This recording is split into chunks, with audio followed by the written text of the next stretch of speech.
नमस्कार मित्रांनो, मी धनश्री पुन्हा एकदा आपले स्वागत करते। संपूर्ण महाराष्ट्रासाठी आत्ताची क्षणाची सर्वात मोठी आणि धक्कादायक बातमी। संपूर्ण महाराष्ट्र हादरला। 25 जुलै शुक्रवार काही मिनिटांपूर्वीची ही बातमी आहे।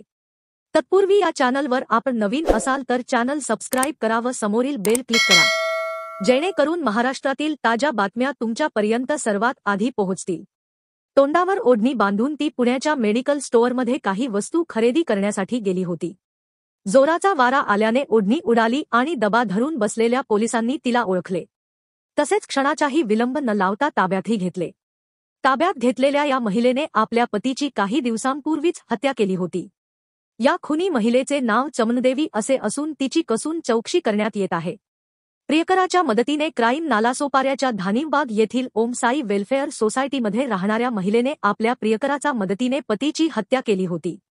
एवढेच नव्हे तर त्याचा मृतदेह घरातच पुरून त्यावर टाईल्स लावल्या।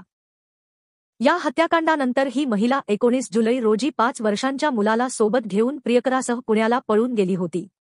मात्र पोलिसांनी शिताफीने तपास करीत पुण्याला जाऊन खुनी महिलेला पकडले।